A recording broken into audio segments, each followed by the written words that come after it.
to run the football. Trying to get something going. I got you. That soundbite's not even supposed to be there anymore.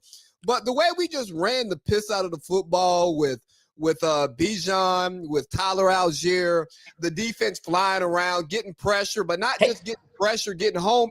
It's a new Atlanta, and I'm excited. The offensive line making me take back everything that I said about them last week. Yeah.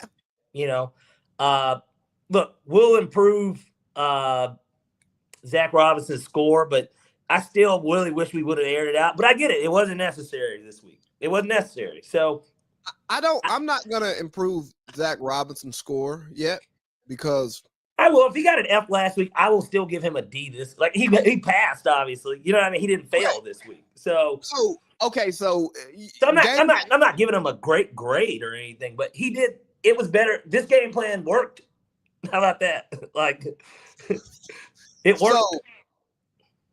So if we're doing a game by game grade, yes, he gets a better grade this week. He gets C+, because we still didn't. I don't know what to say. You know, Van Ginkel was out. They did have some guys out, but that doesn't an excuse for them to not be able to stop the run at the end of the day. But they did have some guys out on their defense. But they were at home. They were hyped up. They were 1-0. Can I finish my Zach Robinson grading? Whoa. Go ahead. Trying to give a guy a grade. But no, if he made a C this week, you know what? His GPA is still a C. You know, if he's a C student, it's still a C because of the F last week and what we saw last year. But more importantly for me, we're not airing the ball out. And I love that we did come back and run the ball. And I know week to week, team to team, it's going to be different how we execute. But as somebody on the outside looking in, you don't have certain confidence, especially when you have these scoring opportunities and you're not scoring. Like we're getting in the red zone and we're walking away with 3. It's not like we're kicking Brandon Aubrey 60-yarders. You know, we're kicking 40-yarders, 39-yarders. So the offense isn't executing inside the 20, and that is still problematic. If we're not going to make the big plays to get the touchdowns, or at least get us down there and punch it in, if we're gonna 3 yards in a cloud of dust it all the way down, well, we need 3 yards and cloud of dust it all the way in, or then open up the passing game in the red zone to try to get those opportunities. But his inability to be able to tie together his entire game plan and leave the fans with confidence in the offense, even though it worked, you're still subpar.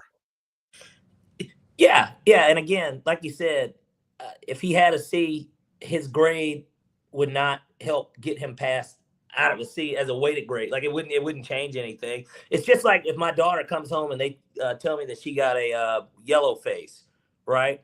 Or a red face. But then today, you know, she did get a green face. For the week, she still is not on good terms yet, as far as I'm concerned. She showed improvement, but we still got what? Well, now we're on day 3, but just as an example, if let's say she didn't have school Monday, as an example, we got more days left this week, so we would have to figure that out. And with him, in order for us to really come to a true consensus here, it's going to come down to how we grade them on these first 4 games. Because last year we were 2-2, right? After our first 4 games, we're 1-1 right now. And then after the first 9, which is now the new de facto halfway point of the season, you know, we were 6-3. So you got to put it together for all 4 quarters. And I was just proud of the defense. Let me not say I've never seen it. I can't recall the last time, you know, all 3 layers of the defense showed up. Devon Diablo. Yeah. Dog. He's God, I hate to say it. Is he this year's, you know how when Philly got, who was his name? Zach Braun? Zach Braun? Yeah. Is he going to be that for us? I feel like he's on his way to being a Pro Bowler and that type of impact player from a position that, not that we never got production out of it, but it just felt like, you know, whether it was Ellis, he would get hurt, or, you know, you don't draft Nakobe Dean, and you've always got an injury there. It just always felt like we could never put it together because Nate Landman was really good in the position too, honestly, when he played. But this guy seems a little different. maybe the steal of free agency. I mean, obviously Leonard Floyd did his thing. Yeah. Billy Bowman's looking like a Pro Bowl slot corner off rip. Xavier Watts getting involved. Obviously, James Pierce Jr. doing really what he did last week, but this time finally getting back there and, getting him down really on 2 different times. I know that they only credited him for half a sack for the game, but it felt like he really had like 2. We're not even getting into the damn good dog. He got his first sack as well. Man, just I don't know. This is getting shades of 2016 to me. Shout out to Brick. He's not doing what he did his first time in Atlanta. He's not doing what he was doing in New York. He's getting way more creative with his fronts, his coverages. And we saw this coming in the Tampa game, but we just didn't get home. We had the blown coverage here. Baker converts on 3rd down there, and bada bing, bada boom, we lose. Yeah. But in this game, the defense put it together. We turned them over. We overcame our turnovers. And instead of just getting penetration to the backfield, we were getting sacks. Instead of just getting penetration in the backfield, we were getting tackles for loss. And we were also making them bounce it out. But when they bounce it, they may only break for 7 as opposed to 17 or 27. The Falcons were used to. Yeah, the Falcons were used to, and I had to bring it up here real quick just so that we could look at it. And first of all, how can we forget about John Parker-Romo? Because even though we did kick 5 field goals, which is kind of a negative, hey, we made all 5 too. Yeah. Look, I celebrate these type of victories because, if that was Younghoe Koo, people could say what they want to say. I think Koo would have missed 1 or 2 of them. And that's just being honest. I really do. And when you give that type of momentum to the crowd, they get juiced up. That's how you still lose games. You do lose games that way. Maybe the defense would have still held them to 6 points, but who knows? The field position would have been better. I mean, there's like a lot of different things that come into play when you look at that type of stuff. And they're calling their offense differently. We may start calling our offense differently, where we're playing 4-down football instead of playing 3-down and kick. It changes so many things when you aren't confident in your kicker. And then when you're not confident in your kicker, or you go into the game plan saying, hey, guys, on 3rd and long, we're playing for 4th and short. The kicker's not confident going into the game either. Yeah, exactly. And, in what world, Lee, if we spoke about this in advance, if there was somebody that a time traveler came to us from the future, and they said, hey, my boy, Michael Penix is going to go 13 of 21 for 135. He's going to have no touchdowns, no picks. Good luck. And then doesn't say anything else to us. What would you have said? I would have said, oh, shit, we must have got our doors fucking blown off. Yeah. We must have got our doors fucking blown off. Not this time. No. Instead, you run for 218 yards on 39 carries. Just dominate the game. And I think a part of it, too, was not only because they couldn't stop us, but obviously it was obvious early on in the game. We had said this because we were on the phone, obviously. Yeah. Shout outs to, I guess we were on the phone with Justice for one part and then with Mr. Turner for another. I don't really remember. I just remember I was getting tequilas over there at the book. Shout outs to the fine people at the Aria. But one of the things we got to spin back on that. Yeah, we'll get to the fight later and all that other good stuff. But like one thing that we did notice was that Mooney and Drake London, they were probably a little bit more hurt than I think that they were letting on. And because early in the game, we were like, oh, Drake London must just be, straight up a decoy. Yeah. And he ended up salvaging it. He got 3 catches for 49, which I feel like all of them came in the second half. No, he had the one in the first half with the fumble. Yes, you're right. And that was actually the big one, but he did fumble. Yeah. Because we were in field goal range. Yeah. Yeah. But that's okay. Again, we win the game. And it was a solid punch out. It was a good defensive play. He wasn't careless with the ball. And it's a linebacker. Yeah, linebacker right there. Good hard punch on the football. You hate to see it, but if you're an objective football fan, it's like, good play defense. Yeah. And that's all we can say. But obviously, defense balled out. Special teams balled out. It's the most complete Falcons win that I have seen because I don't want to even count like certain games. I think that just in terms of the last time that the Falcons were on the road on prime time and held somebody to 6 points, I couldn't tell you.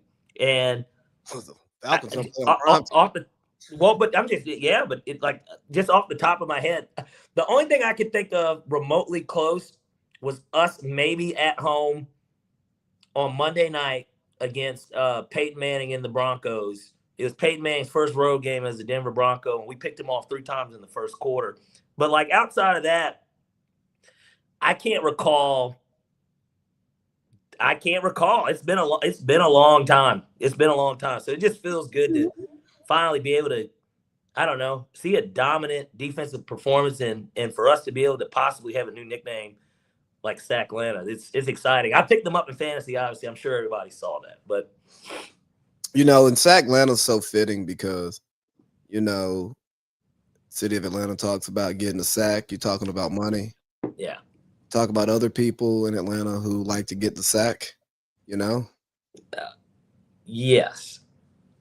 Kung Fu Kenny. It works a lot of different ways. Yeah. It's very fitting to the city. Yeah. What did you take away from JJ McCarthy? One of my bigger takeaways was, and going back to Brick, I was worried about what was going to happen in the second half with Jay Jettas after AJ Terrell got hurt. Mm-hmm. And again, going back to the concern with the field goals and Zach Robinson, when you got Justin Jefferson on the other side, he can go for 5, 180 and 2 tubs, and he'll have 3 in the 2 tubs in the second half. You know what I mean? So you're fearful of that, especially when you lose your top corner. That's why you want to get 6 instead of 3. But he was pretty much a non-factor. He had the big catch in the second at the end of the first half to set up the field goal, and 2 other catches. I think he was like 3 for 66 or something like that. But man, they weren't close. I just remember them getting off that damn field almost every time. I mean, it felt like every time I looked up, we were getting them off the field. We were putting JJ on his ass. It was dominance. Like, I mean, anyone that watched that game, I know I would get on Twitter a little bit and see people were like, man, this game is boring. Yeah. And it was like the complete opposite for me. Like, maybe it's because it's our team, right? So maybe there's the subjectiveness there, but like 3 for 81 on Jettas, my bad. I mean, yeah, but gosh, he got like 50. It felt like 40 something on that play. Like, I just, man, what about the quarterback? And let me tell you too, especially being at a sports book for it, the way that those people in there was a group of guys on the end that they had money on the Falcons, obviously. But I had my gear on. Mm-hmm. But it was a lot of people that were just groaning every time. Like every time JJ's getting put on his ass or it's 3 and out or whatever. Just a lot of grunting, a lot of grown men that just seemed unsettled because they looked like they put their mortgage on JJ McCarthy to win a football game after he just showed you for 3 quarters. Like, God, this guy is kind of rough, And then he does have that 4th quarter, but I think that's more indicative of the Bears, which we'll get to them once we go around the league. But, yeah, man, just overall, just proud. It was I can't think of another time where I've had this much confidence going into a game this early in the season with our next opponent, obviously. Same. I wasn't impressed with JJ McCarthy week 1. I know he had the comeback. I wasn't impressed week 2. We got to see what Kevin O'Connell is going to do because he's the quarterback whisperer of the league. But more importantly, what you think about them letting Daniel Jones walk out the door, and we may talk about them for a hot second when we go around the league. Yeah, you let Sam Darnold walk out of the door, who won you 14 games. Granted, he didn't look good at the last 2 games, but he won you 14 games. And now you got JJ McCarthy sitting here not being a professional quarterback. And even going back to his Michigan days, I personally believed in his pedigree as a 5-star quarterback and thought that he was held back by Jim Harbaugh playing winning football. But maybe he's just And I know it's 2 starts, but it's almost like what the Warriors were doing at one point. You're trying to serve 2 gods. You're trying to develop a quarterback and compete at the same time. It doesn't really work that way. Patrick Mahomes, he had his 1 year out, but he came in his first year as an MVP. So yes, you're developing him still, and he's a better quarterback today than he was then, despite the numbers. But like his floor was so high that you're allowed to develop him and compete at the same time.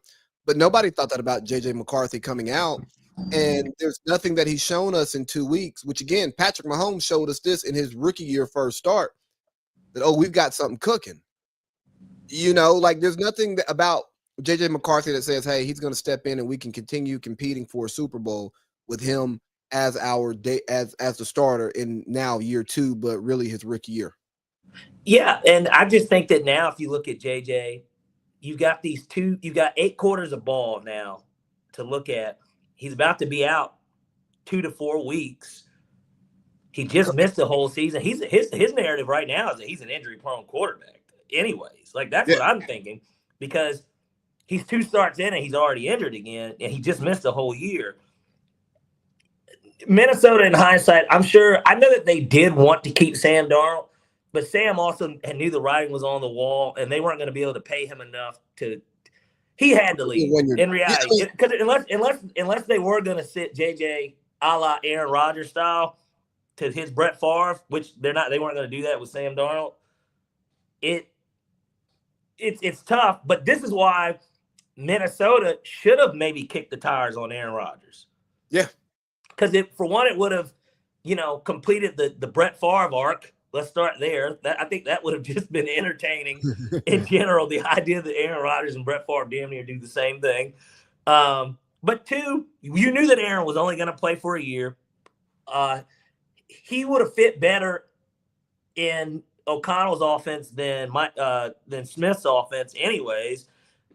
He would have got to go back to Green Bay. Guys, here's what we're doing. We're going to run the Yeah. And,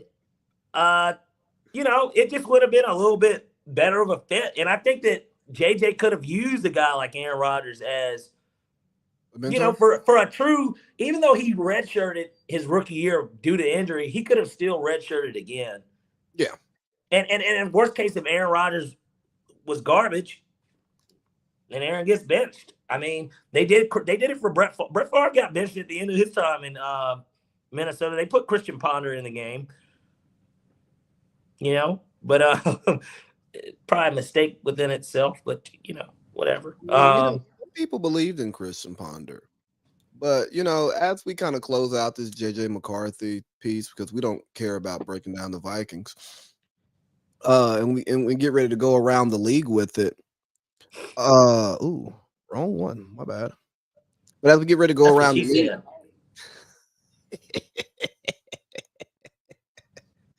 Words I've never heard.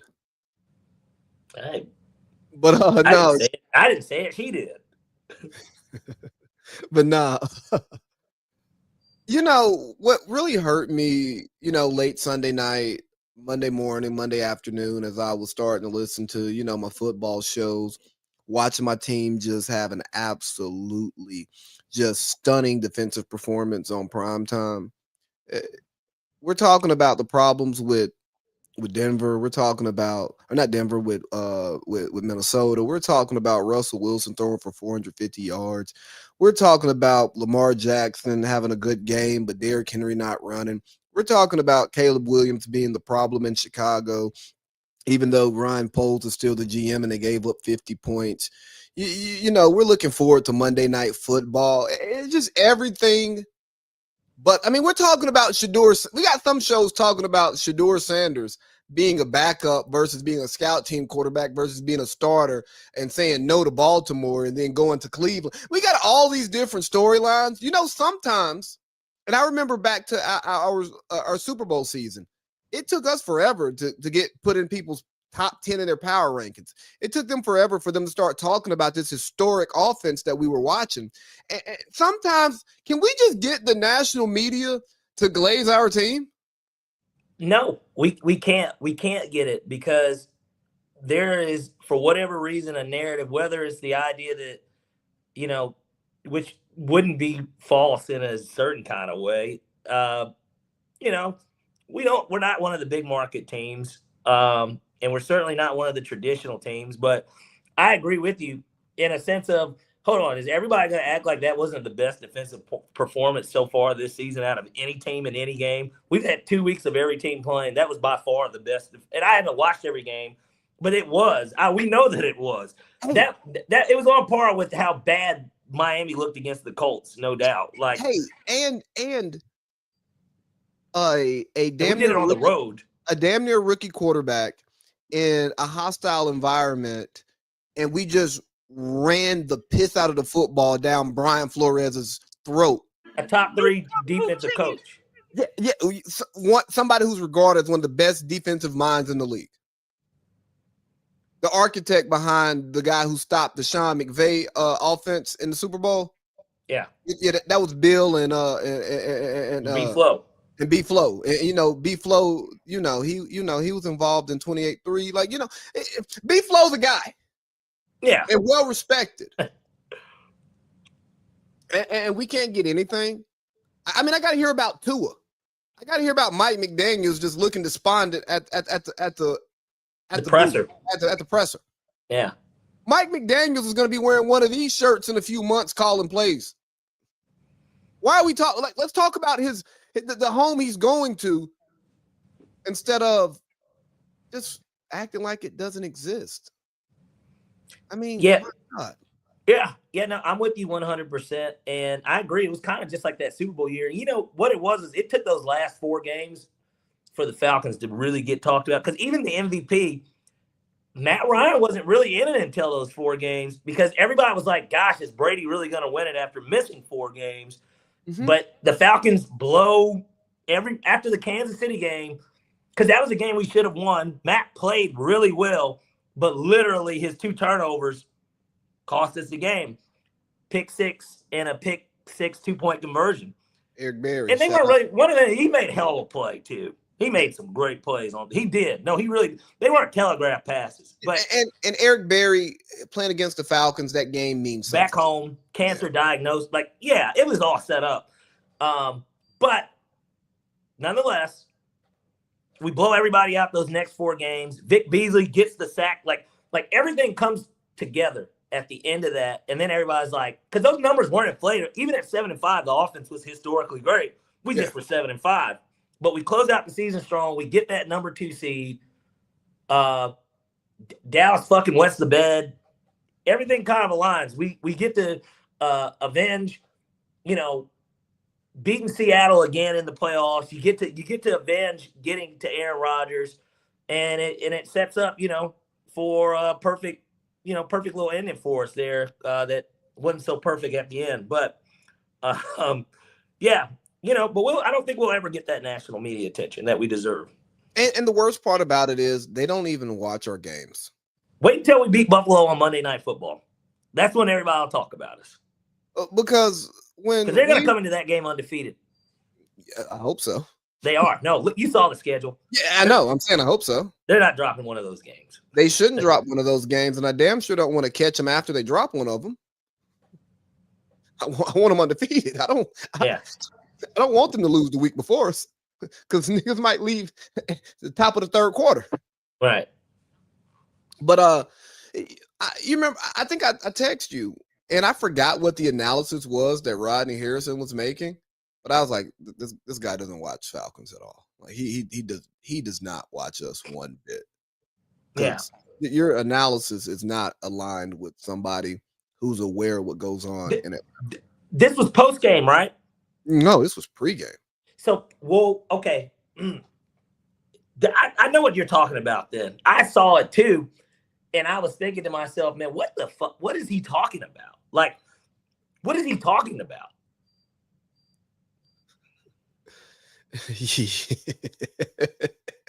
I mean, see, I feel like we might have texted about this. Let me see. I swear we did. Your boy Chris, he was sick up there in the booth too. Not having, like, watching a rock fight and not having a quarterback that he likes to talk about.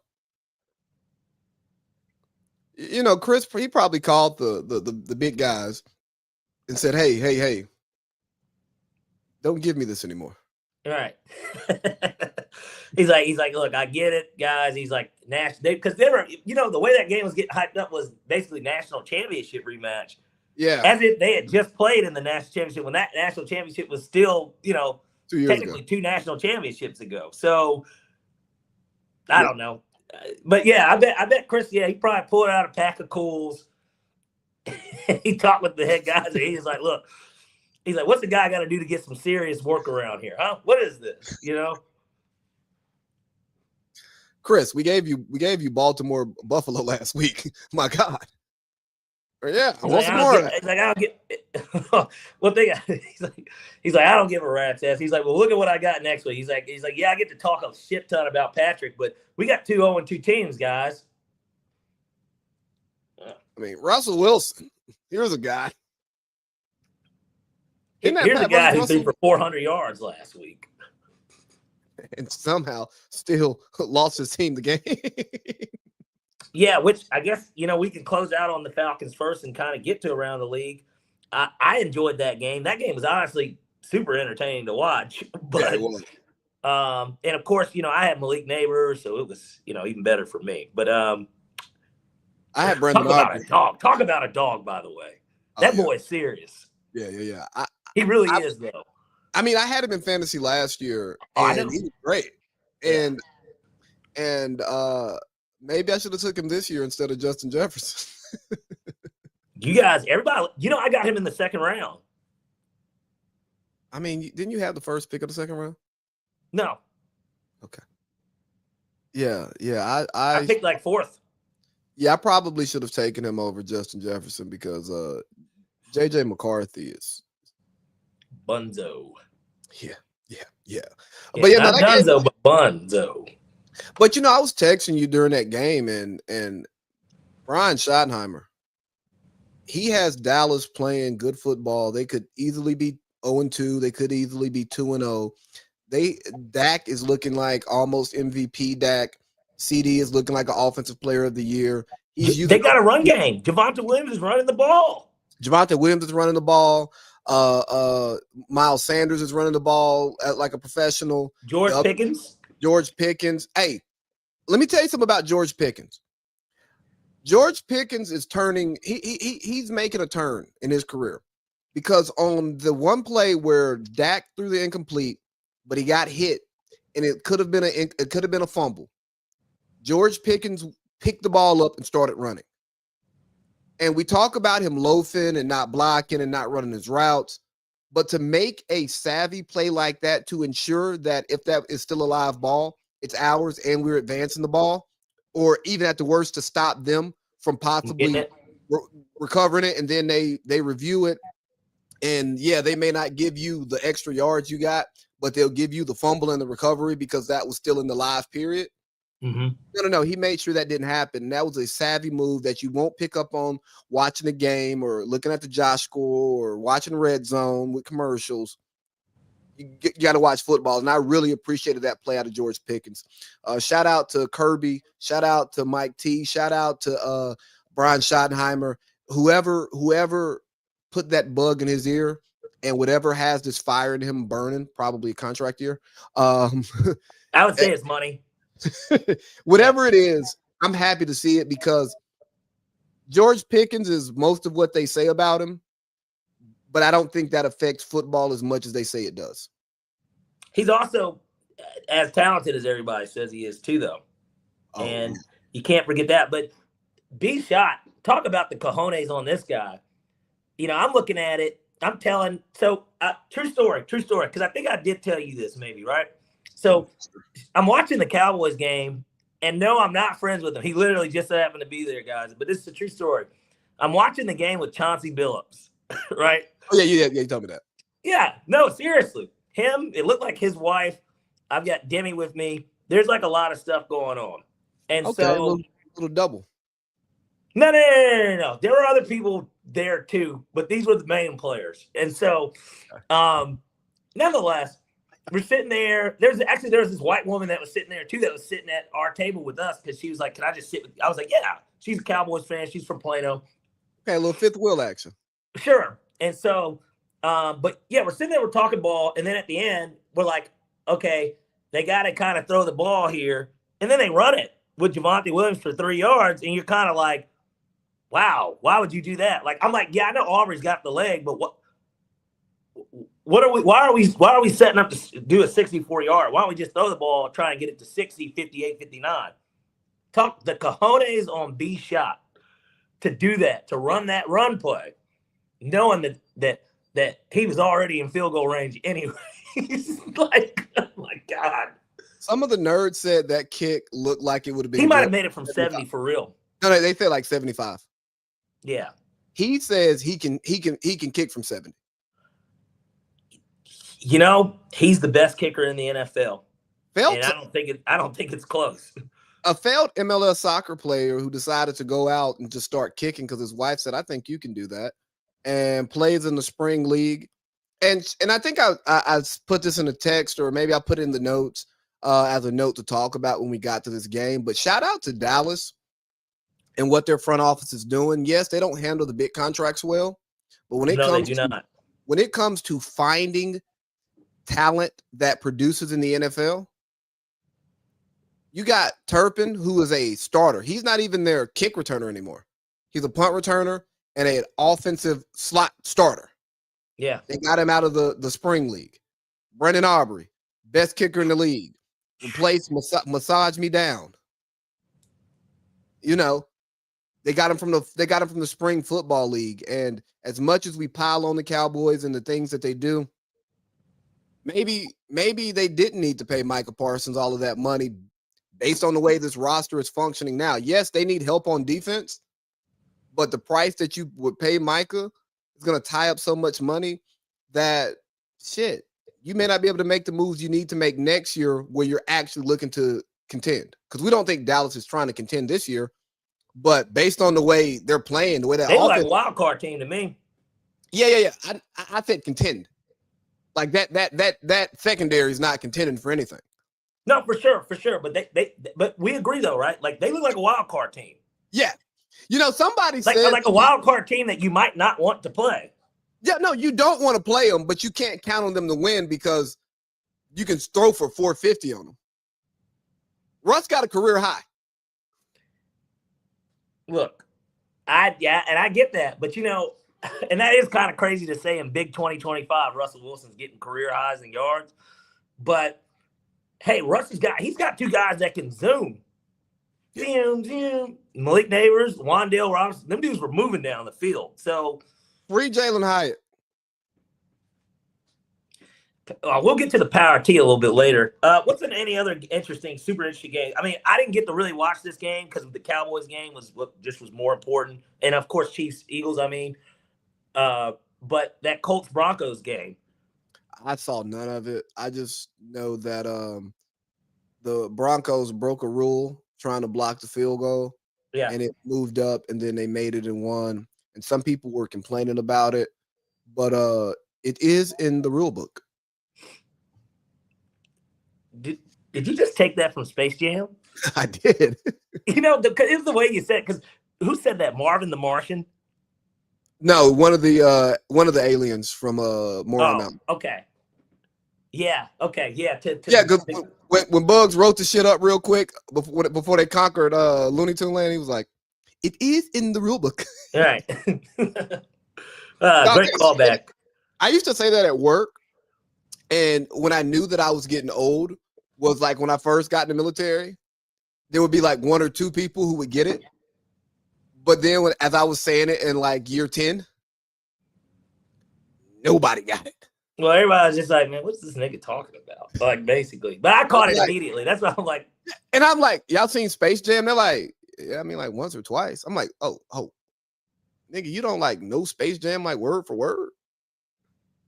Yeah. Well, it is in the rule book, and it did cost them a W. And now Daniel Jones is Indiana Jones. He's Danny Diamonds. I mean, he's what Caleb Williams said he would be. Yeah, not having his punter punt, which is something they haven't done. They're the first team in NFL history through the first two games to do it. Meanwhile, Caleb Williams, punter, has punted more than anybody in the NFL since last season. I mean, but Caleb, while we're here, the offensive whiz out of Chicago, Ben Johnson, played against his old team. A little get back sex. Maybe a little get back, give up the sex. I mean, that's what it looked like to me. But I didn't get to watch that game either because the main game that was on was because that was a 4:00, right? Yeah, that was 1 o'clock. No, it was 1.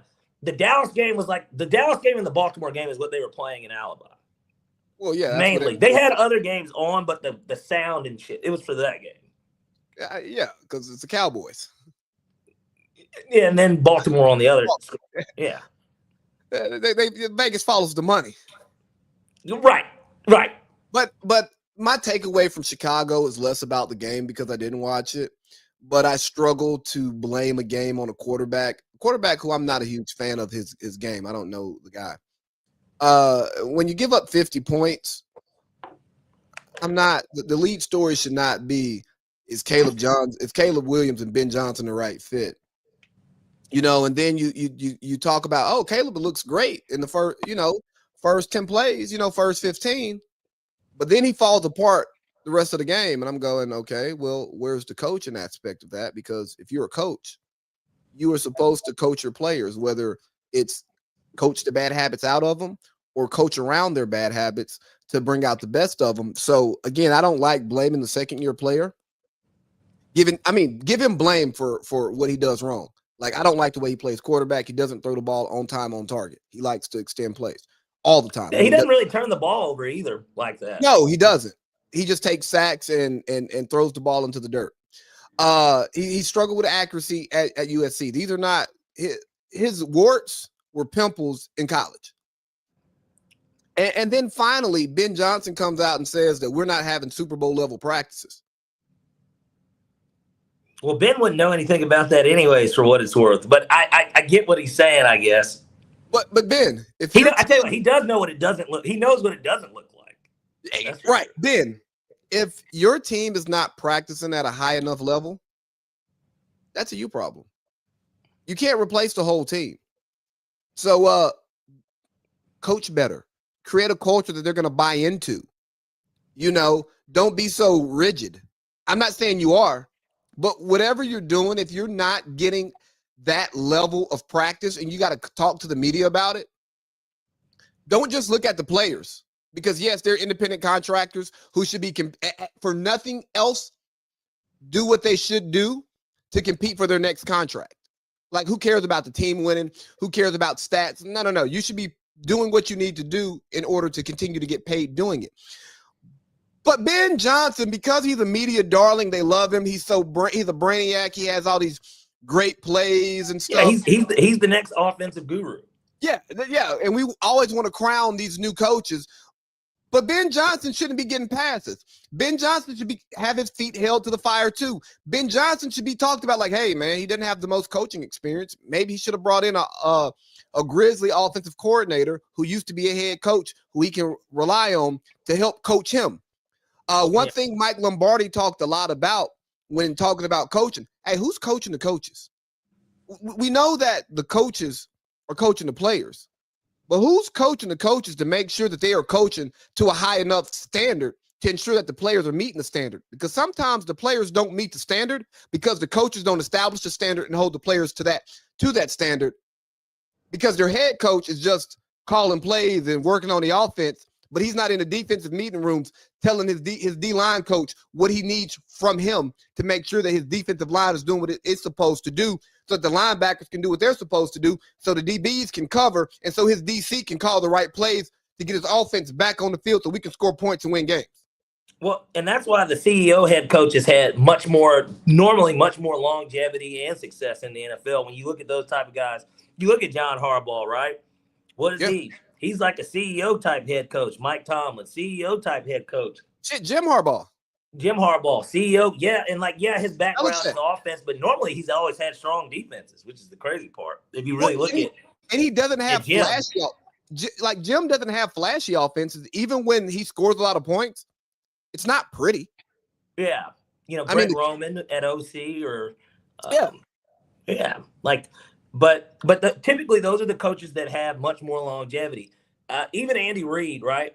Andy has, yes, he's a play caller, but like he clearly trusts his OCs, which is why a lot of those guys, you know, -1, you know, could get a head coaching job after being under his tutelage. But yeah, so like you know, it doesn't come as a surprise, but we have spent way too much time on the Bears. I wanted to get to this game really quickly just because of the gaffe that happened.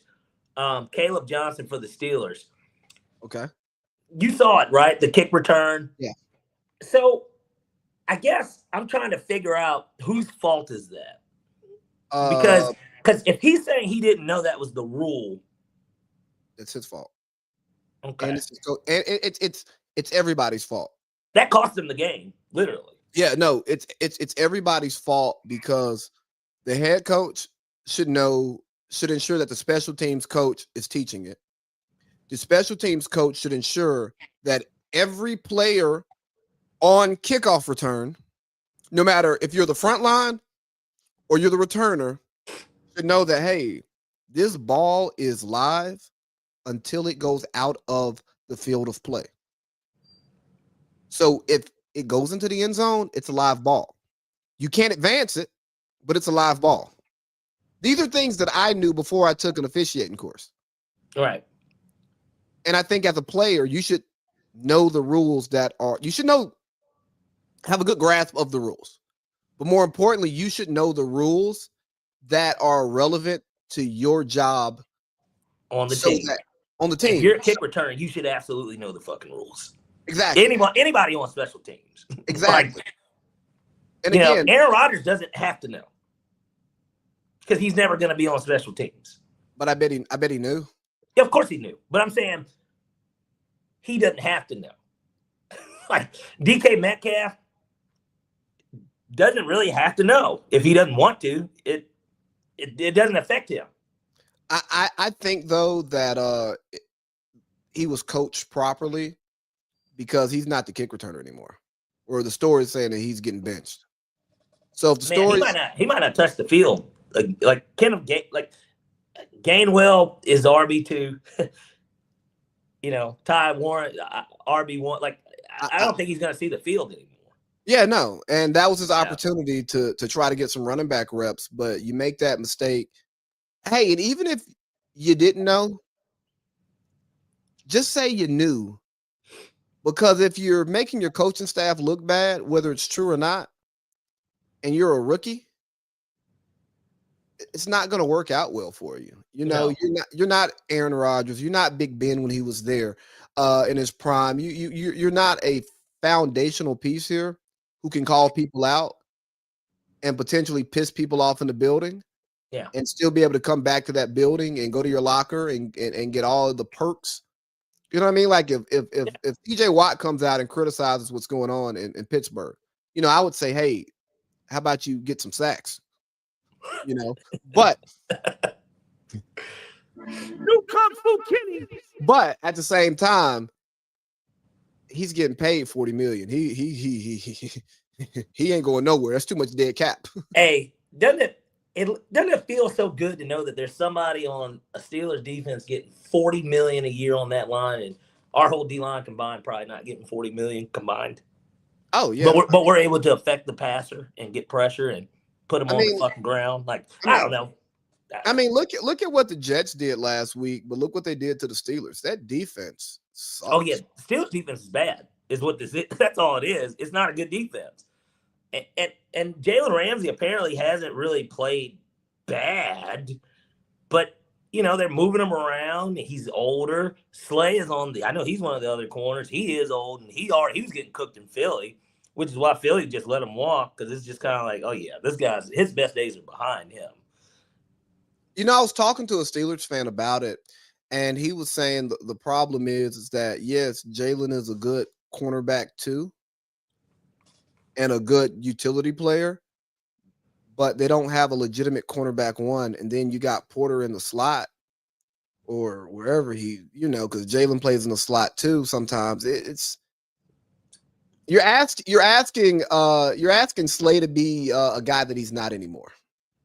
Which is a big play, Slay. Yeah. We've got to. Where did he come from before he went to Philly? Detroit. Yeah. They're asking for Detroit Slay, and that guy's gone. Well, speaking of guys that are gone, let's talk about Mr. Swift. He's gone because he's out here giving parlays away, games away, for anyone that did take the Chiefs. I don't know who did, but I know that there were some people in Vegas that took the Chiefs and that might have been the last leg of their parlay. And when they saw the interception, they couldn't believe it. It was a lot of that going on in there. I'm telling you, it was. Do you have were you directly affected by Mr. Kelsey? Maybe, but we're not even going to get into that. What we will get into is the idea that, he's dropping the balls and they're turning into really what could have been a pick six, and setting up the Eagles to continue to push each other's asses all the way to victory. That's what it set up. And, you think that the Chiefs will be desperate enough to get that W. Because to me, say what you want, they might not think it. Man, I think the Giants can beat them on Sunday at home. I really do. I don't think it's going to happen, but I think that they can. Like, I don't think it's out of the realm of possibility that Russell Wilson plays well again and they win. Like, I mean, especially if they can establish the run. I know that's not really what that team is set up to do, but if they can establish the run, they can. I mean, let's just be honest, man. The Chiefs are really the Chiefs and the Eagles, but the Chiefs are now just playing on their history. They're getting the benefit of the doubt because they are the Chiefs, and we're looking at the names on the jerseys and not the production on the field. Patrick Mahomes is running more than he ever has early in the season. Travis Kelce is dropping balls left and right, important balls. We got Chris. Big balls. Yeah, big balls. He's dropping big balls.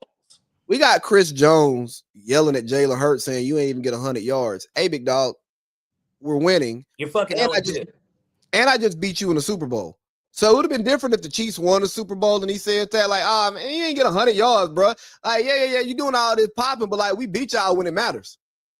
Nah, the first time y'all played in the Super Bowl, he torched you. Well, look at it this way. If I'm Jalen Hurts, it's like, hey, big dog, I done beat you 2 times the last 3 games that we done all played. Yeah. I think you should be quiet. Like, you haven't won a football game since before you played us the first time. Like, you haven't won a game since then. And that was almost a year ago. He's like, I think you should be quiet, man.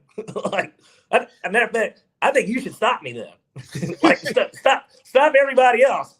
like, hey, your job is to stop us from getting from running the ball. I mean, you're a pass rusher, but you literally are on the front line. Like, you do contribute to stopping the run. Like, and kind of like Kansas City, man. I'm concerned about Philadelphia.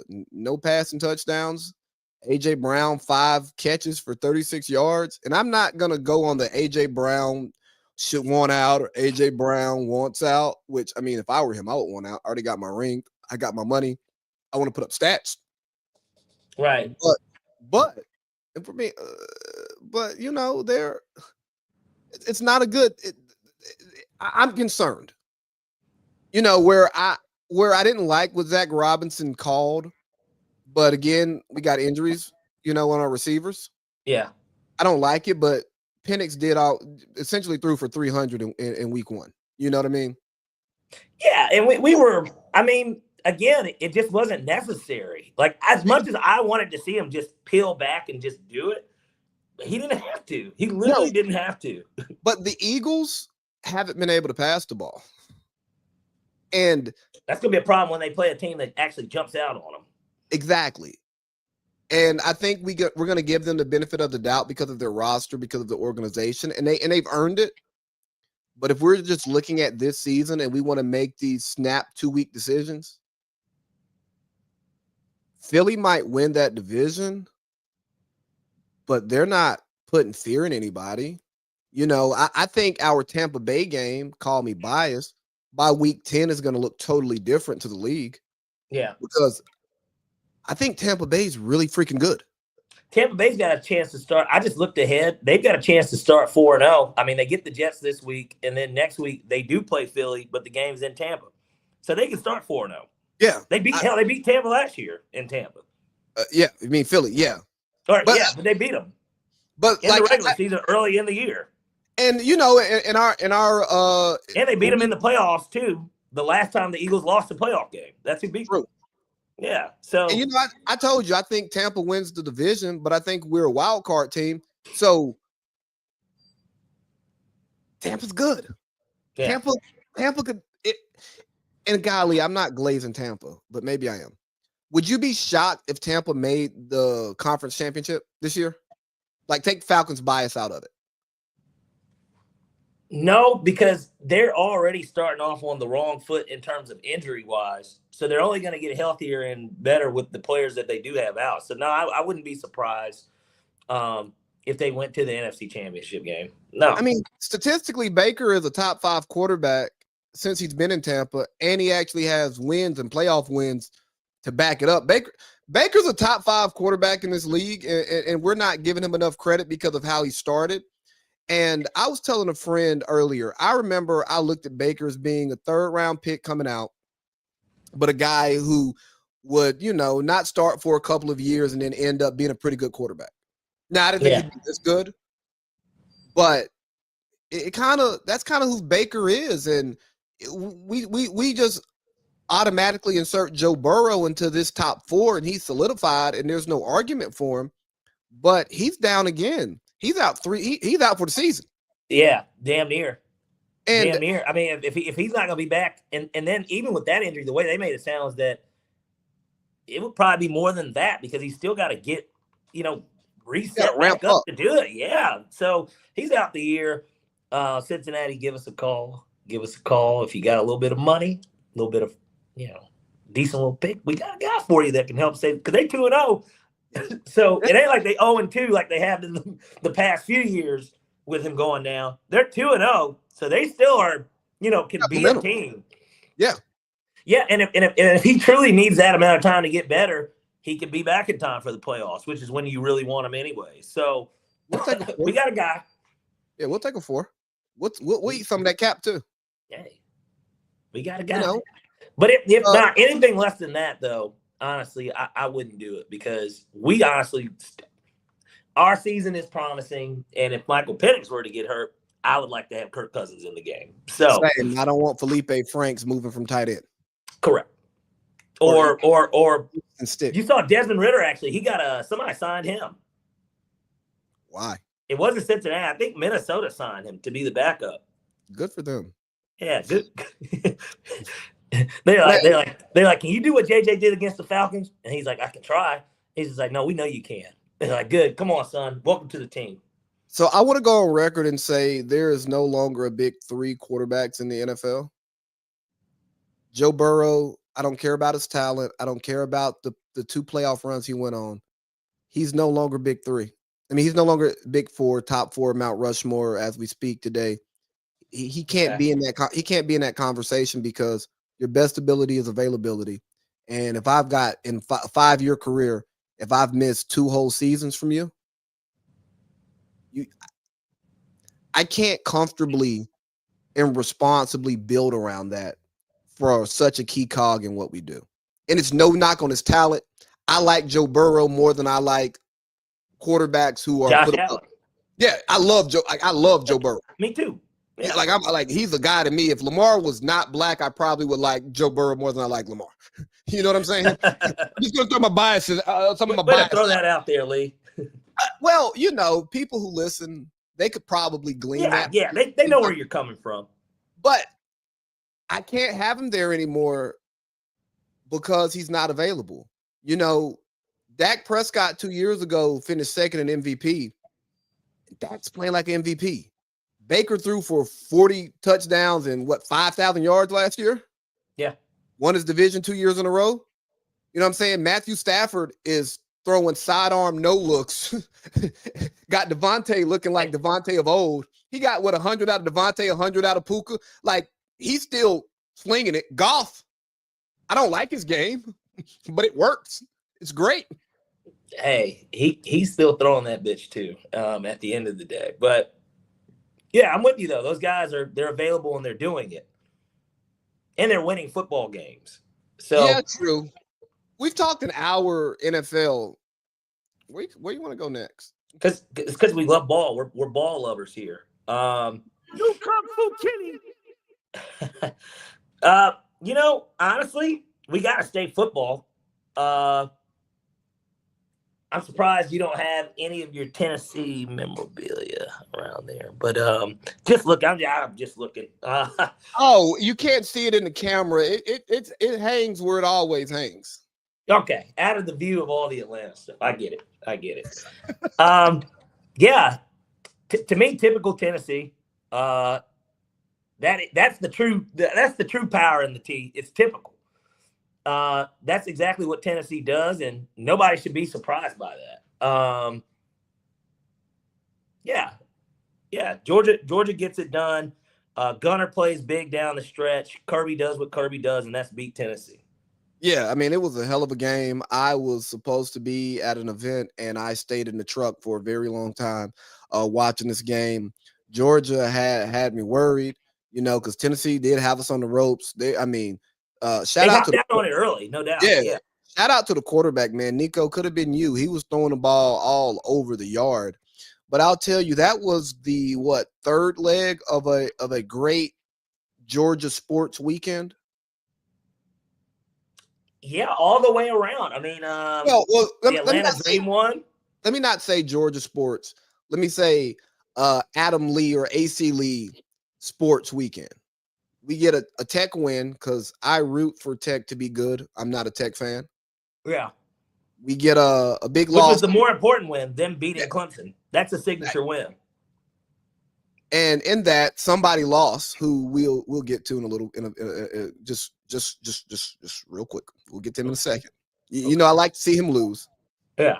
Then we get a Georgia win against Tennessee. And yes, I'm a UT alum and I support the football team, but I'm a Georgia fan at heart. And a piece of paper doesn't change that. Yeah. Then on Sunday, we get a nice 4:00 loss for a team out of Denver. Yeah. And then we cap it off with a Falcons win on Sunday Night Football. So, I mean, nice little piece of filet mignon, Oh, golly. Tasted cooked like medium rare. I don't know how people like their steak. Some people like it Oscar. Others like it,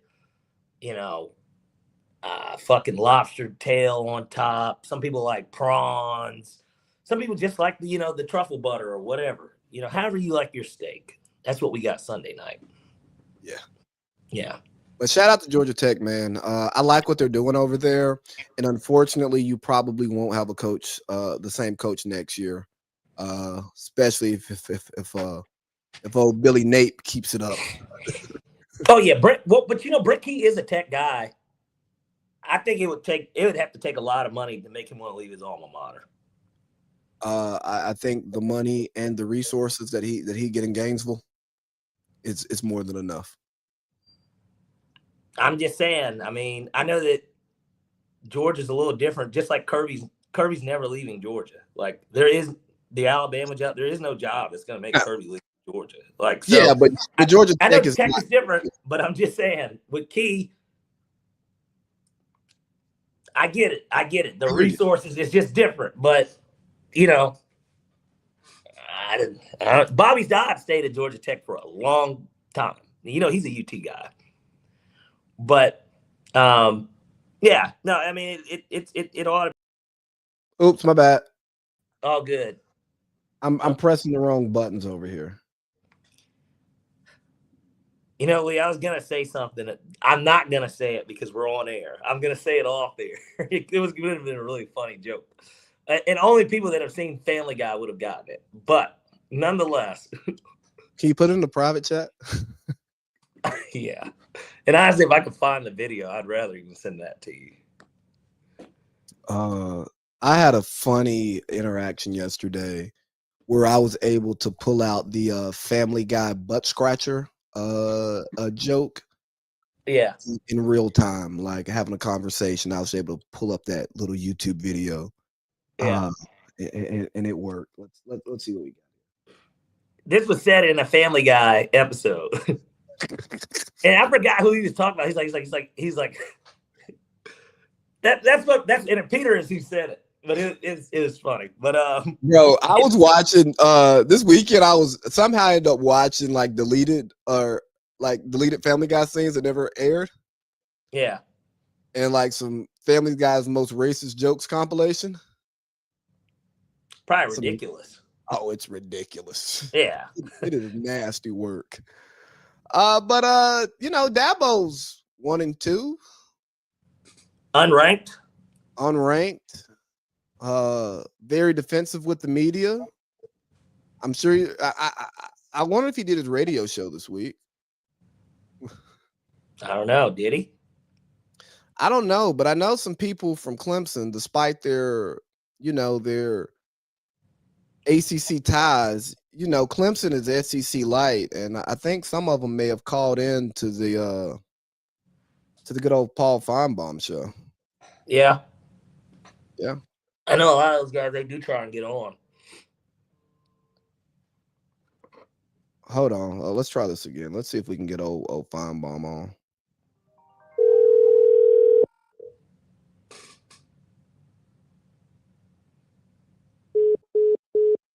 You reached Paul. How you doing, Feinbaum Paul? show. Who we got here? We got Cletus from Clemson, South Carolina. Hey, Cletus. Raised. First call of the season. It's good to hear from you. How are you doing? Paul, I could be a lot better. Go on. Tell me more. Here at Clemson, we love Dabo Swinney.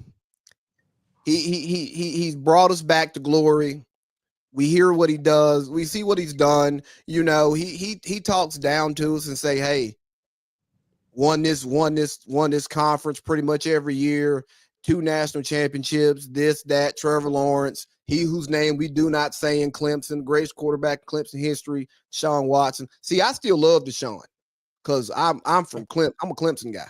I don't care what he does in the NFL in his personal time, but let's get to Dabo and what he's not doing in his personal time. Dabo. Tell us more, Cletus. What was your biggest takeaway about what happened in Atlanta? Well, Dabo's not spending enough time in Atlanta getting these boys to come to Clemson. He's not working the portal. He's talking about his name, image, and likeness is Jesus Christ. Well, for Christ's sake, Dabo, we need to see Jesus on the field. So, Cletus, you didn't like his whole spew when he got on TikTok and he was talking about dripping, doing something with his hands and gloves and how that was going to be enough to get guys to want to play at Clemson? There's a reason why Brian Kelly doesn't coach here. If we wanted one of these new age shapeshifters type of guys who would do anything to get a player, we don't want them. We want guys who want to come to Clemson football and buy in to what it means to be a Clemson Tiger. And Dabo's forgetting that. He's forgetting it. He thinks it's about Dabo. Dabo, we made you. Well, Cletus, if you remember, I think Dabo was 9-3 last year. And he was somehow able to win the ACC, although terrible conference, obviously. You guys ended up getting 2 teams in the playoffs, and it was all for nothing. They ended up getting, kind of cracked in the first round. And that's not Clemson football. Well, Cletus, I guess my question is, do you not see there's being some light at the end of the tunnel for this Clemson season? If it's not a national championship, no. It's Clemson football. We don't celebrate Taj Boyd and DeAndre Hopkins. We celebrate Deshaun Watson and that boy from Cartersville, Trevor Lawrence. Well, Cletus, I've got another caller on the line that you'd probably be really good friends with, and his name's Legacy. And I'm sure that if you are that upset, that Legacy's probably a little bit more upset. And they've cleaned up their act their last 2 weeks. But, thanks for your time, Paul. Hopefully I'll have to call you back this season. We appreciate it, Cletus. Not like watching, I'm not really into like alternative adult entertainment. Yeah. But there is nothing like seeing Dabo grab his ankles in the city of Atlanta. So fitting. He does it every year, it feels like, right? And if not in Atlanta, then certainly somewhere on, what would that be? I guess 85 North. Yeah. No, it turns into, what does it turn into to get to Charlotte? I think it's 85 all the way through, ain't it? Yeah. So yeah. Yeah. Yeah, man. 285, then 85. Yeah. I root against Clemson because I just think Dabo is so into himself, and that he thinks he is the program and his way is the way, and not that, hey, there's a way to do things. And some of his off the field commentary leads me to believe certain things about his character. And it's one thing to not want to pay guys because you think they may lose their fight, or it may cause division in the locker room because you have much younger players coming into a new paradigm in college football that we're all learning, while also these guys are rolling into money. And we don't know how much money, we don't know what the market is, right? And we don't want to create an overinflated market that we then have to live up to for future recruits. I totally understand that. But when you're just against paying college players and you're against the transfer portal as, like, you know what I mean, as an entity, that's where I begin to question who you are as a human being. Because at the end of the day, we're watching young people get money that they would never, ever get. You know, these career college players who make six figures while playing, or even $50,000 a year at 18, bro, that's good money. Yeah. And if you're against that, or if you're a coach who can leave, get fired, and go pick up the next job and continue getting checks, but you got kids who are playing for an education or playing to get to the league, whatever the case may be, and you have an issue with them leaving at some point in that process, and you don't want to go get those players because, hey, if he was a Clemson guy, he would be at Clemson. But what if he's good? You know what I mean? Or what if he didn't realize Clemson was the school for him until he got to where he went first and then realized, oh, I like it better over there. I like what they're doing over there. This scheme doesn't work for me. This scheme works so much better, knowing what I know now. It makes you an easy enemy. Yeah, and that's what I feel like. I feel like for you, it's Dabo is Dabo, and he has his way of doing things. And look, it has worked for what it's worth. Like, it has worked, but he is acting as if things have not changed either. And like all dynasties, they all come falling down. Some of them can rebuild quickly and become that again. Like, obviously, Alabama never really fell off, but there at one point there was a distance of about 3 or 4 years between national championships for Nick Saban. Yeah.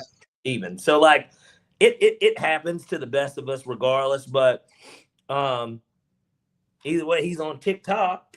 That's just so crazy. They're like Dabo ain't won nothing since he put that shit out. Like, bro, Dabo wasn't even comfortable in his skin doing that. He's not even comfortable being that type of person. You know. So you're saying he was almost as bad as BK when he was getting twerked on by his player?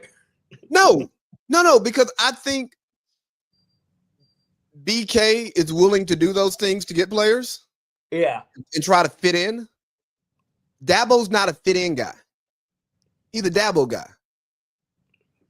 When you think about people who lead with, your God and country type of people, your my Lord and Savior Jesus Christ types of people. Yeah. Those are generally people who want you to fit into what they're doing versus them conforming to what it is that may be best or appropriate to get what needs to be done accomplished. You know what I'm saying? Like the Bible thumpers. Yeah. And it's no knock to them, but they're the people who want everybody to believe in God, and they're ministering. They don't switch anything in their sense. Yeah. It's my way or the highway. That's okay if you don't feel that way, but this is the way. There is no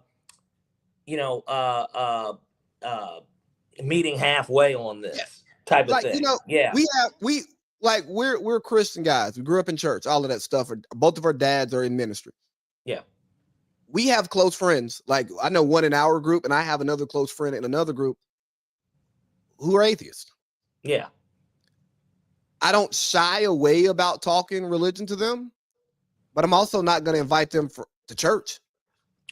Yeah, because I know better. And I'm not going to.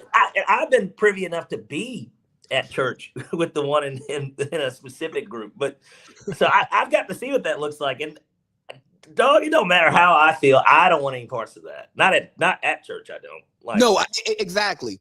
But there is a respect. I'll talk about it in public. I mean, it really ain't even much to talk about. But like, if we do talk about it, we can talk about it. Like, that's not a problem. But like, right. And we keep those conversations respectful, and they don't try to get us on their side. We're not trying to actively get them on our side, although we'd hope that one day they have, that blinding light moment on the road to Damascus.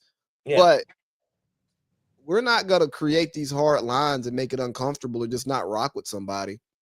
And I'm saying that to say Dabo comes off as that type of person. And, bro, you're dealing with young people, bro, and this is dynamic. And now you're dealing with who don't even know. They just don't even know everything yet, bro. Like, yeah. Like, some kids don't understand that it's better for them to go to a program to make less money and get developed because they're going to make more money on the back end. Yeah. Where some kids, it don't matter, just follow the money. But anyways, we've talked about Dabo too much and not about you want to talk about the Arch Manning and then these media narratives and how they absolutely. Because we talked about this 2 or 3 weeks ago in general before we even did the first college football 6-pack. Like, think about that Arch Manning odds. He was plus 600. He was the favorite to win the Heisman, all this stuff. Arch Manning could play flawless the rest of the season. I don't think he's going to win the Heisman because of, like, you know what I mean? Because of how bad it's already been. No. He has the media behind him, so he would win it because it's a redemption story. I think he's cooked for the Heisman. I think it's over. But you and I also knew that those were not actually him being the most likely person to win the Heisman odds. Those were LA Lakers, Dallas Cowboys championship New York odds. Yankees, yeah. Yeah, like, hey, the book can't afford for this person. Duke basketball. Yeah. Like, the book can't afford for this person to win this at the odds that should be set because it's going to be so much public money on these people, on these teams, that we're going to get raked over the coals. Yeah, and we don't have a choice but to do this. And if anything, it entices them enough to bet even more. That way we can take their money because we don't think he's going to win either. He could win, but we don't think he's going to win. And certainly, if it's him against the field, we'll take the field. Bingo. Yeah. And that's one of the things that, getting into how much the media crafts these narratives and shape how we view players, because most of us don't have a good naked eye. Like Parlay Pete and I, we watch a lot of sports, we talk a lot of sports, but at the same time, there are people in sports media who we listen to. And sometimes, and I know for me, it kind of verifies what I see, or helps me look at something differently. Yeah. I was telling somebody I listen to a lot less Colin Cowherd now because he is so into crafting a narrative that it's not nerdy enough for me. You know what I'm saying? He cares more about telling a story than talking about what's happening and building a story around it. So the media needs to tell people, hey, he's the favorite, but let's get our betting guy over here to tell you why he's the favorite, not just because of who of his talent and his potential or what we think he's going to do. So you get Arch Manning coming in. He's supposed to be first overall pick, Heisman, bring Texas to the national championship. Yeah. I mean, this guy's supposed to have a dream year, basically. Yes. And nothing that he's done as a college player speaks to that. Then, I think about Shedeur and the way that Shedeur is supposed to be a top pick, and he falls. And then the Cleveland Browns and they're fucking Shedeur over this and that. But then I hear some football people say, hey, he's good at this stuff, but he's more like a second, third round prospect. Then you throw in the Deion stuff and then the pressure of Deion possibly being the coach and the way the media is going to run with that.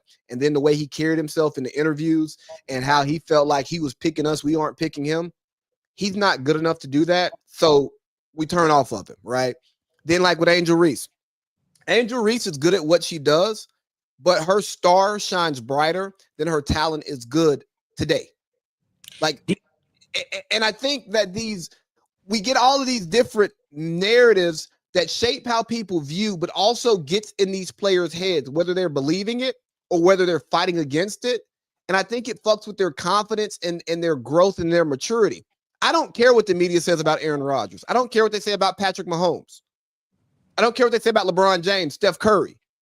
People who are solid, established, and that narrative may motivate them, but it's not going to make them question themselves because they have enough proof of concept to believe that they're who they say they are. Well, and the films out there that does say that they are who they say they are. They're not. Exactly. They're established. Again, exactly. But for these young players who are still trying to find confidence in who they are in their profession, I don't care if you've been playing the game your entire life. There is no simulation for pro sports. There's no simulation for pro sports. There's no class you can take to prepare you to be a superstar and receive superstar attention. And I think we need to be careful in how we do this because, the best ones work out no matter what. But most of us aren't the best ones. Even the ones who make it to the best level most of them aren't the best ones. They need the right fit. They need the right culture. They need the right coaching to get the best out of them. And I think because of what the media is doing is stunting these players' growth and affecting their confidence and their mental health and all of the stuff that we talk about, all because the media companies want to sell an ad and then the leagues in turn want to get that money on the back end. Yeah. Yeah. And it ruins it for those athletes specifically because not only do they not kind of know any better themselves, which is why they kind of are in that position. Because now Arch is different. I hate to say it like that. Arch doesn't really talk, right? And his media availability wasn't made until this year anyways. He couldn't talk the past 2 years anyways because I don't know if it's everywhere or if it's at Texas only. At certain places, they don't even let you talk unless you're upperclassman, period. Right? There is no media availability. I don't want 18-year-olds talking to the media. And if I'm Steve Sarkisian, I'm like, well, why would you want to talk to the backup quarterback anyways? Exactly. You're creating problems that whole time. Yeah, what are we doing? He didn't play today. or if he did play today, something wrong happened, and I'll address it. You can talk to me about it. Exactly. Yeah. So, no, man. I mean, it'll be interesting. But I think that in general, you look at those situations. I think Shedeur, of course, he's going to get his opportunity. And with Angel, the WNBA and Angel Reese are probably hoping that she gets traded. Or the WNBA probably does not want that to happen. Actually, the more and more I think about that too. Would they really want her to get traded? She's already in a big market. Yeah, I don't think they want her to leave that market, and I don't think Chicago. Golden State would be nice though. The rumor is she wants to go to Dallas. What are they going to trade? Agumbawale? I mean, that's what I would do. That's the only asset they have, and I think they're moving away from Marike. You know what I'm saying? Yeah, well, they'd have to. I mean, that would be the starting point. They definitely have to get her.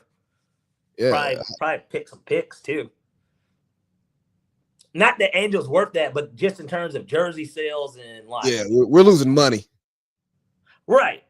So that would make a ton of sense there. But hey, Angel, while we're here, keep the main thing. You're a basketball player first. You're hot for a basketball player. You're not a hot basketball player. You're cute. You're attractive. Don't get me I don't want that to get lost to me saying that. But it's different. Hey, there's somebody, there's gonna be somebody that says it too. If you put this up as a clip on TikTok, hashtag it, there's gonna be some BW that comes after you. Oh yeah, I know. And they're not even gonna realize that I say these things because I want to see her be successful. And unlike most of the Angel Reese supporters, I followed sports and how attitudes and media perception of people affect them, especially when they're not playing when they're doing obvious things that don't look good. Like when Draymond is missing threes and having triple singles, people talk shit about him having a podcast. But when Draymond is actually cooking, you don't say anything. And Draymond is tied to Steph, who's the franchise and has won championships, so he gets more leeway. Angel hasn't done that yet. And to her fans who think everybody who tells her to chill out, they're not hating. They're saying, hey, you ain't one of them ones yet. and these people will kick you out of their league. And then what? Okay, you can go to Unrivaled, but that doesn't have the same. It doesn't have the same backing as the WNBA. Same And any of that. yeah, and all these brand deals that you have, that stuff goes away. And right, because now you're seen as almost like a malcontent within your own league, not even just your team, like within your own league. And you're you standoffish. You want to fight and people think that you want to, because of the media perception of stuff. People think you want to fight the actual face of the WNBA, whether she's truly it or not. She is it. Yeah, that girl is the face of the league. That's the reality of the situation. She might not be the best player in the league. She's not. We won't know because this year she was hurt, really. But like, she might not be. She's doesn't matter. She still is the one that a lot of people, everybody. She's the most popular player in the WNBA, one way or another.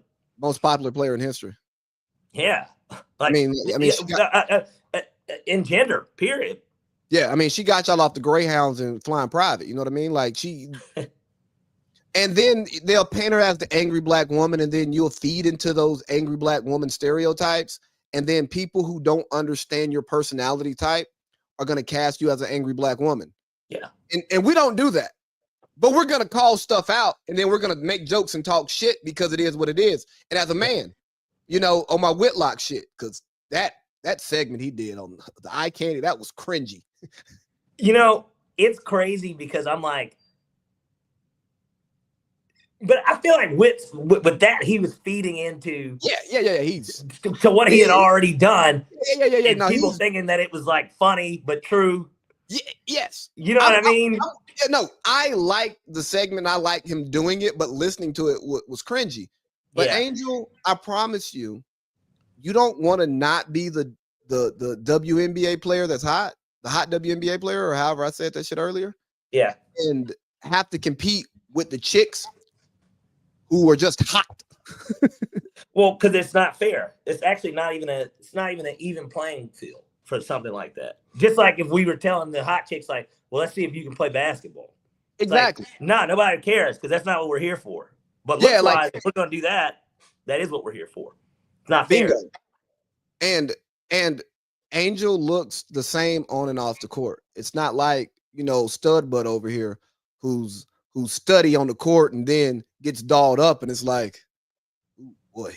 You're not really talking about the stud buds, though, are you? Yeah, you saw the video. Did they look good dolled up off the court? Oh, you didn't see it? No. Oh, my man's asleep. Hold on. Let me see where it's at in my DMs. But yeah, one of the stud buds, I don't remember. Oh, here we go. Here we go. Check your DMs. All right, hold on. And while he's looking at that, you see the old Dame Dash interview on the Breakfast Club. Well, I was going to keep it at sports first and just talk about how America's sweetheart, Molly Querim, is out. Yeah, might as well just finish up the sports aspect of Molly Querim out at First Take. It's definitely surprising, not from the standpoint of, am I shocked that like she's like that she. The shocking part is that they had said it came out like Sunday or Monday or whatever, and it was that, oh, she's not coming back to ESPN after this year. And it's like, oh, okay, but then it turns into Stephen A getting on the show and basically said, or her putting it out on Instagram that she's done her last show already. So it makes you wonder what the reason for the leaving is, and how does that come out as a leak that it's at the end of the year to then immediately? Well, so let me find the post. Hopefully it's still here. This is one of the buds? Yeah. She looks completely different. Yeah.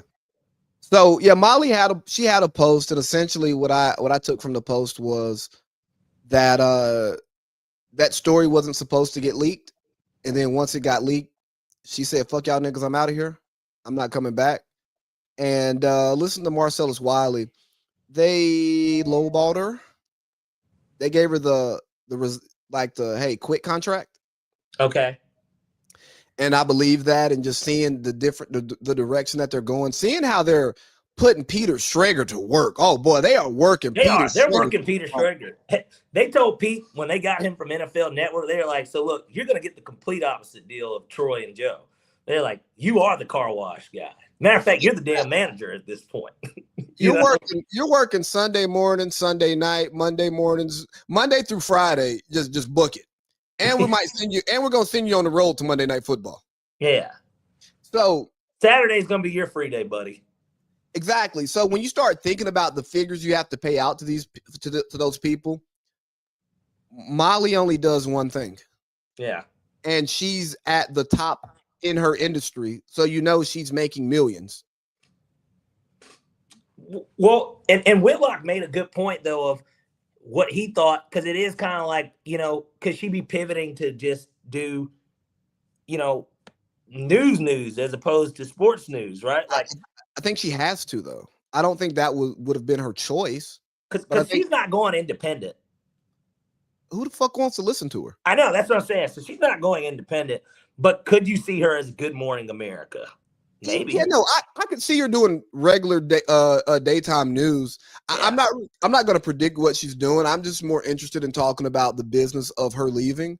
Because, and me, if I'm running content at ESPN and I'm looking at the numbers, why are we paying a host this much money when we need to be able to bring these other people in who work multiple shows for us, and we can get a fucking intern out of college? It's not like Stephen A. listens to anybody.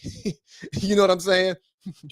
Yeah, but then at that point, I guess that is kind of what it is in a weird way. It's oddly enough, it's Stephen A. that's kind of costing her money in reality. Like, did you see Stephen A. and Shannon at the fight? No, they didn't. So they showed Stephen A. and everybody booed him. No, you didn't see the video? No, but I'm saying I saw Stephen A. literally when they put the camera on him while we're in there, and he got booed. Well, yeah, he sucks. He got booed. People booed him. I think Stephen A. is now the guy who gets the numbers because he's hated more than he gets the numbers because he's loved. Yeah. I think people hate listening to Stephen A. and argue. They want to argue. He's a polarizing figure now. Exactly. But no, Shannon and Stephen A. ran into each other at the fight, and Ocho was there, and they had a little conversation. You can't tell what was said, but I don't think it was the nicest conversation. Really? Yeah. I think Shannon had some things he wanted to say to Stephen, and they knew they would run into each other. Well, yeah. These guys, they've talked before this. This is not the first time they've talked since that nigga got fired.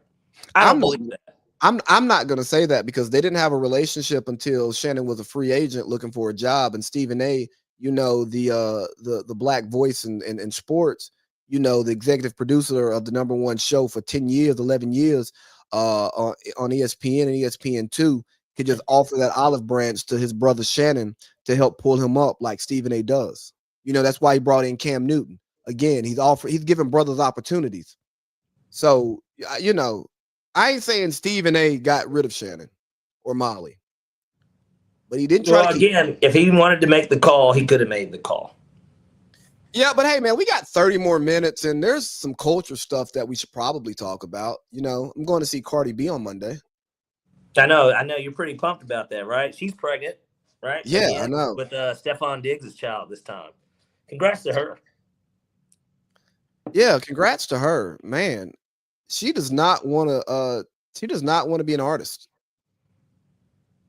She makes enough money, and clearly she's pretty fertile. That seems to be what it is. But then again, that was probably done on purpose. Well, it was. There's no problem. That wasn't no accident. She doesn't have to tour. And but didn't she just announce the tour though? Did she? I swear, type it in. I thought that's like how the announcement kind of came out, which is odd. So I'm guessing that she knew she was pregnant and she set up to do the tour immediately after the baby drops, and then that's kind of it. Oh, yeah. So her tour starts in February. That makes sense. She's not going to be in Atlanta. She's not going to do any of those shows unless she's going to do it pregnant. My thought was that it was going to be after the child But then again, that wouldn't really help support the album, I guess, if she waited almost a whole year to do it. But it doesn't make but it doesn't make sense to drop an album in September and tour in February. I'm just saying, her being up there pregnant, it's like, does anyone really want to see her just walking around with her belly out, like talking? Well, that's basically what that's going to be.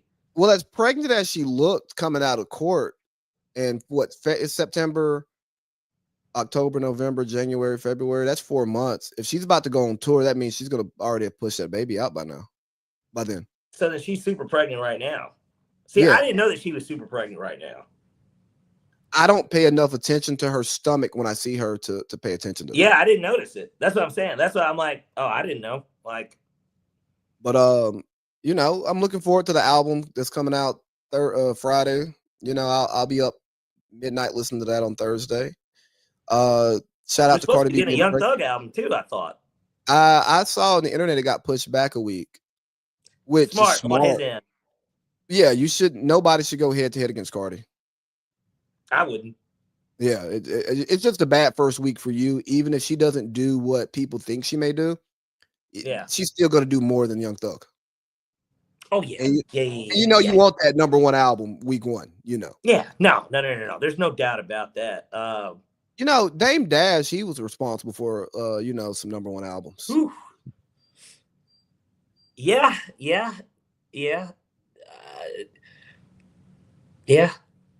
Yeah, man, Dame's responsible for a lot. I mean, I would love to interview Dame Dash. You and Dame Dash would get along though, because you never called another man boss. You work for the family company. He might not like that you have a podcast and you talk about gossip, but he gonna tell you your OG is your father. He's gonna respect that. You don't have an OG like Wendy Williams. No, I don't. Wendy Williams is not somebody I've ever aspired to be. Does not mean that she did not do her damnedest in that field, because she's definitely one of the, she opened up for people like, I hate to compare it, but like people like Lala, Anthony aren't who they are kind of without Wendy, like your Wendy Williams of the world, like in a weird way. Charlamagne the God's not who he is without Wendy Williams. I mean, I hate to say it, even Sway to a degree. I'm not saying that that's really, but I'm just saying they all did kind of the same stuff. This MTV raps, talking and interviewing people.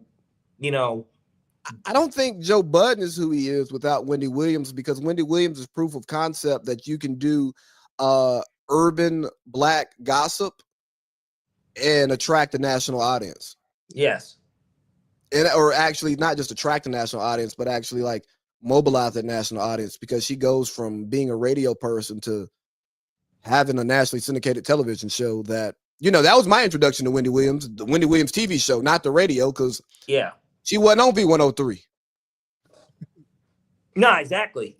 Which a lot of them do come from V1, like they do be coming from V103 though. That's the crazy part. Yeah, because they syndicate some, it's one of the local radio stations that plays the Breakfast Club. We have an iHeart affiliate down here.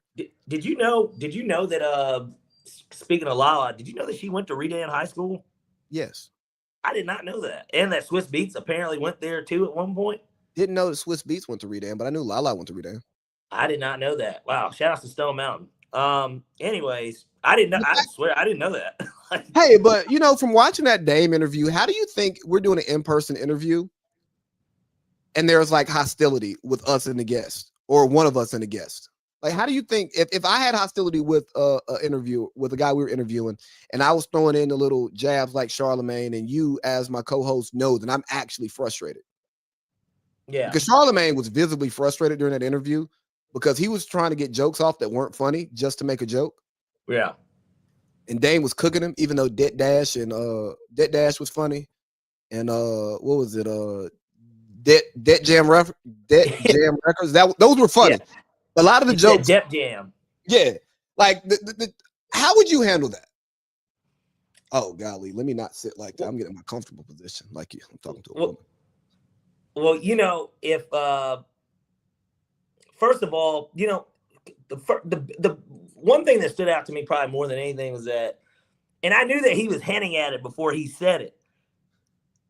Before he called him, he said, "I think you're gay."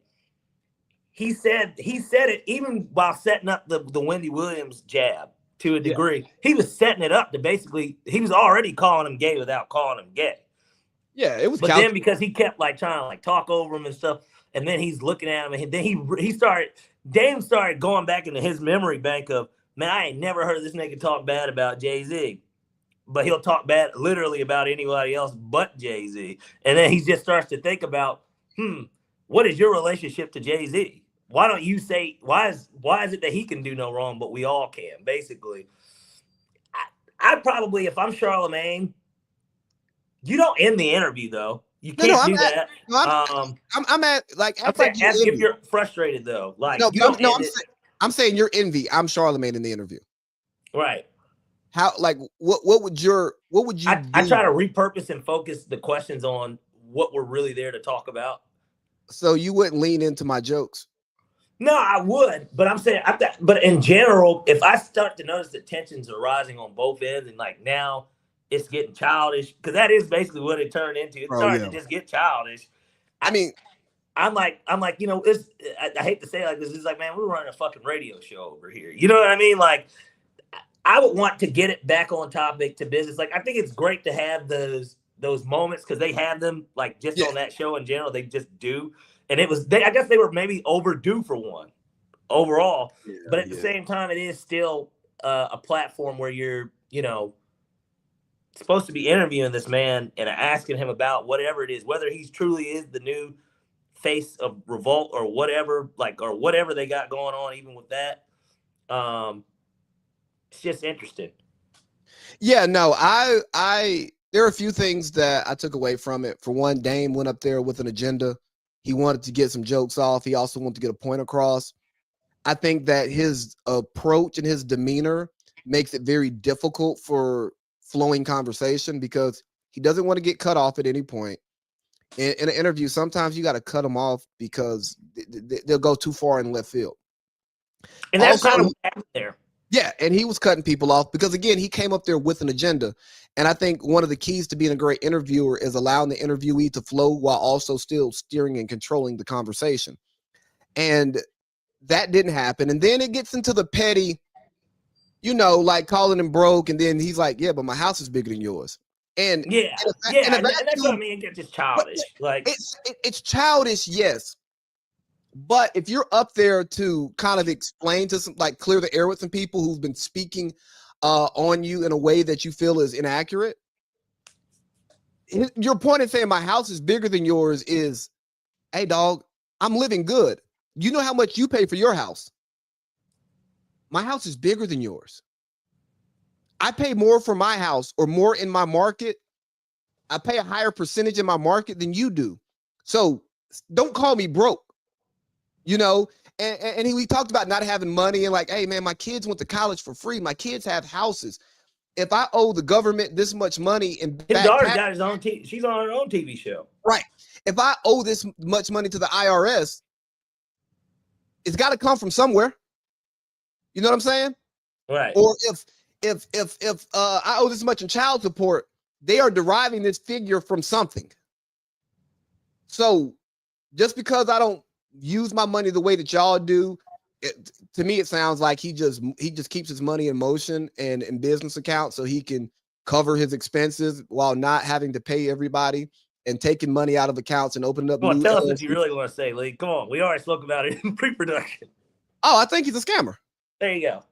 But I think he's scamming in one of the most legal ways possible. Like, he is paying high price attorneys to do that, to understand how he can manipulate the tax code. It's nothing any different than other rich people are doing. Yeah, Donald Trump does it all the time.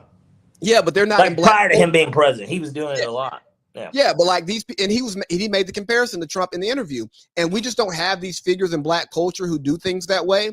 And one of his agendas, which I'm good with, is, hey man, y'all are speaking on business that you do not understand in a way that's misinforming the people, and your platform is too large to be misinforming the people to this level.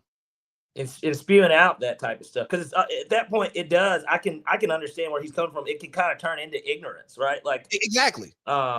So no, I totally feel exactly where he would be coming from with something like that. But all in all, it's even crazier because he didn't get his credit today, but they actually flushed that shit out so quickly because they interviewed Marlon Wayans today. I saw that.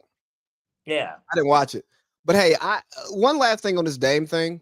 yeah, entertainment is important, and when you're running an entertainment platform, you do need some of those viral crazy moments. But I also think that if you are a platform that is not just entertainment, right? Like 85 South Show, I go there just to laugh, and I don't really go there. But if I'm listening to it, it's for the laughs. I don't want any substance. If you are a place that thrives on that says substance is part of your formula, and especially in Black media, I think it's so important not to just turn important learning points into viral clicks that are just niggas being ignorant. Because you and I can watch that interview and weave through, all right, this is just entertainment ignorance. This is real talk. Ignorance, real talk. Or we can pull the real talk out of the ignorance. Right. But the majority of the world that likes Black culture is not of Black culture and does not speak our language. And they don't understand these things. Yeah, and they just think it's ignorant niggas being funny. And then you got the shade room. Who perpetuates it even more. Perpetuating it and not even give it. But again, the shade room, you shouldn't go there to learn. Which I know they carry themselves as like a news blog type deal. They muddy the waters. That shit's garbage on us. That shit's garbage. Hey, that's the garbage that's outside. And it's a matter of, hey man, you want to be that raccoon that goes through it and eats? Because that's what raccoons do, right? They go through people's garbage and that's how they eat.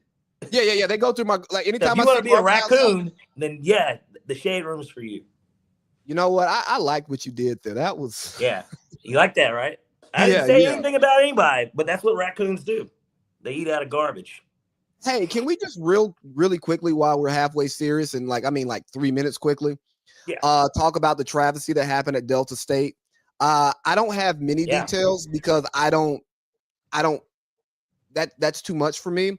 But I did see that it was reported to the parents that the young man passed away in his room, and then later came out that he was hanging from a tree.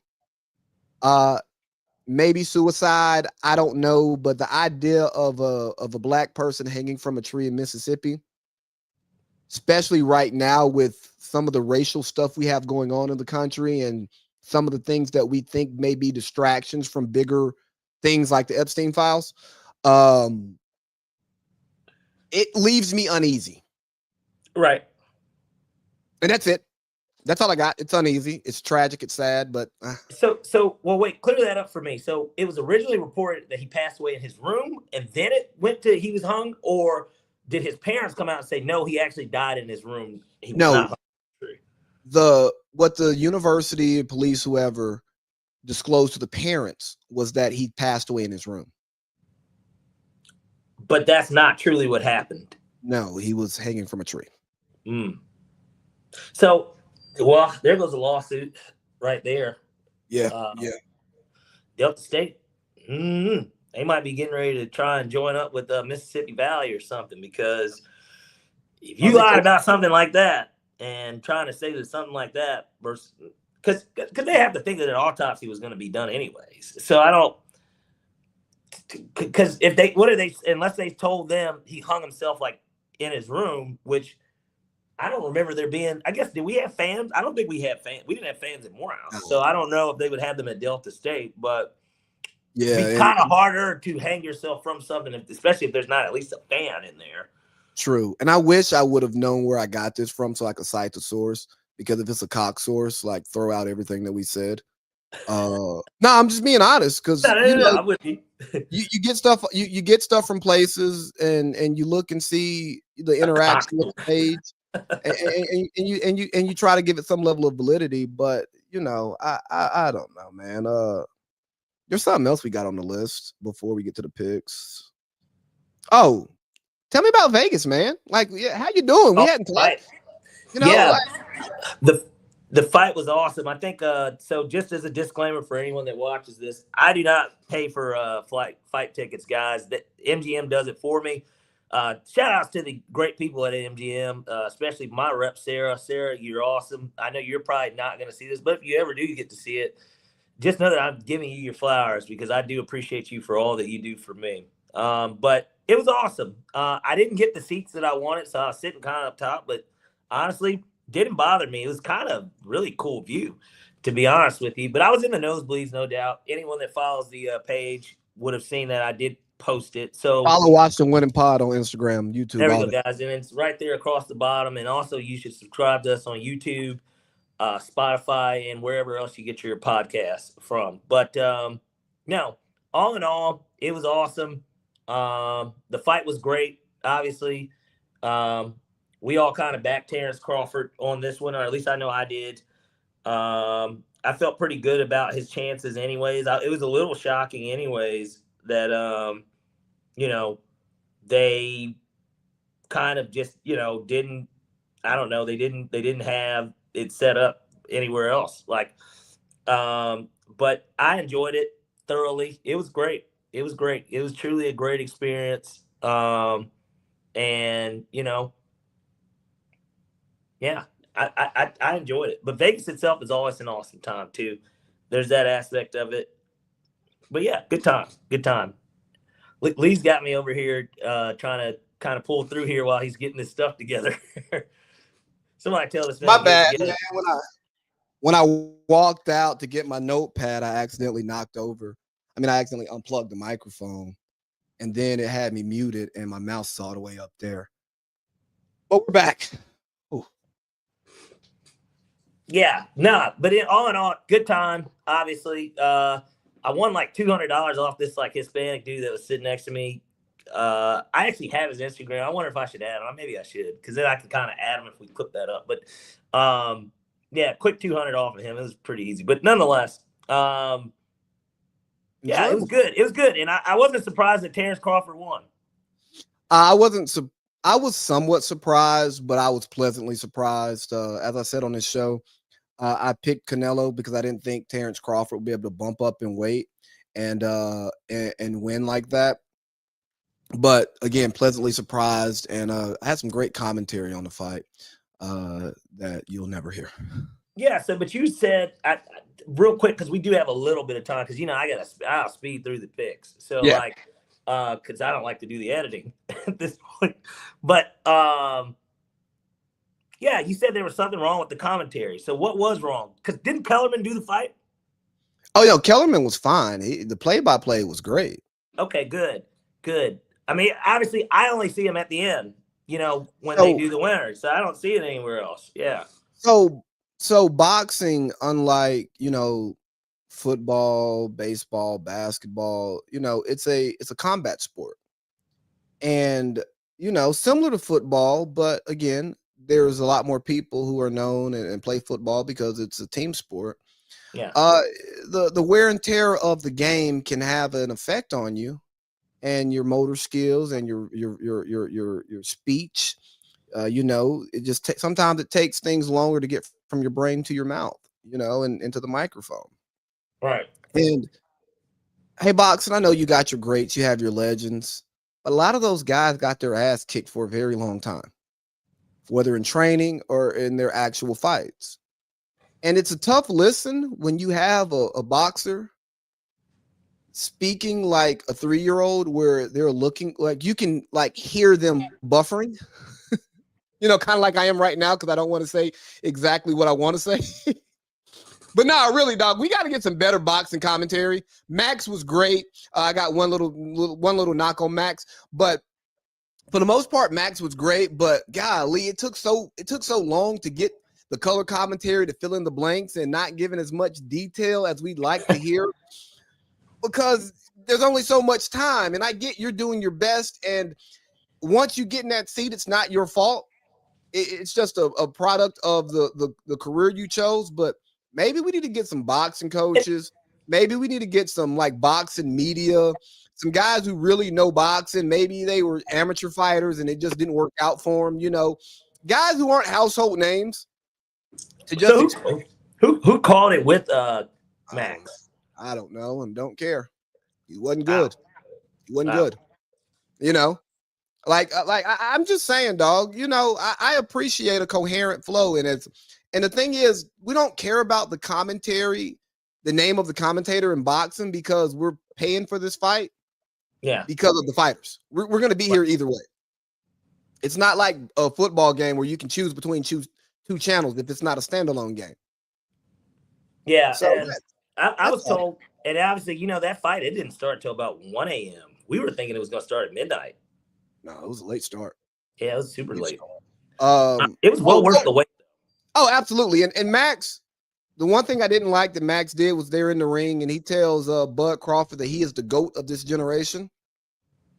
And the thing about GOAT is all time. He's won across. He's won across. I think he's an all-time great. You can call him an all-time. You can call him an all-time great. I'm not refuting any of that. I don't watch enough boxing to even weigh in on who should be in those conversations. Yeah. But you can't be the GOAT of a generation. You can be the greatest of a generation, but the GOAT, the GO is greatest of. The AT is all time. That transcends every generation. And we use this GOAT term entirely too much.